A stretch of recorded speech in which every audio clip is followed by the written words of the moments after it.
Le titre de notre méditation est « Le chemin étroit ». Dans le livre de Jean chapitre 6, le verset 66, il est écrit « Dès ce moment, plusieurs de ses disciples se retirèrent et ils n'allaient plus avec lui. » Alors que nous entrons dans l'étude de la Bible, que le Saint-Esprit nous conduise. Le chrétien fidèle et persévérant ne manque pas de rencontrer des pièges, des tentations et des séductions. S'il n'en triomphe pas, il ne renonce cependant pas toujours à sa profession chrétienne extérieure, mais simplement il se retire et ne va plus avec son Seigneur. Il trahit ainsi la vocation qu'il avait faite sienne pour faire autre chose, suivre le chemin plus large, choisir une vie plus facile. Et pourtant, porter l'opprobre de son maître et partager son ignominie sont la force, le privilège et la gloire du chrétien.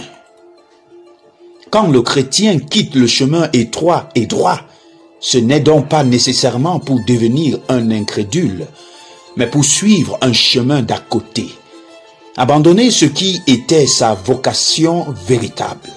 Il se livre alors à ce qui se présente, à ce que l'ennemi avait préparé pour ce moment même, où l'amour de l'obéissance a cédé la place à l'amour de soi ou de la popularité.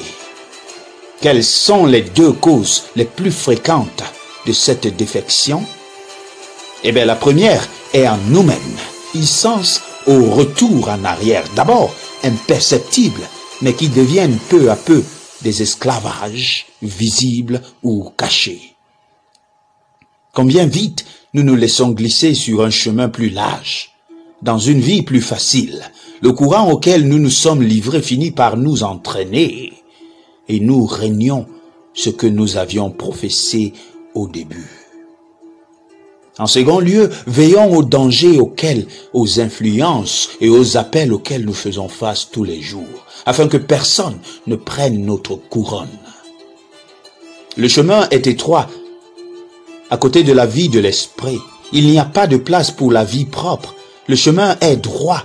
Il n'est pas possible de prétendre à la vérité et de ne la prêcher, tout en faisant dans notre cœur ou dans notre attitude des compromis avec le monde ou le péché. Mon cher ami, toi qui m'écoutes aujourd'hui, que ni les ambitions, ni notre cœur, ni les séductions, ni du dehors, ni du dedans ne nous fassent quitter le chemin étroit et droit.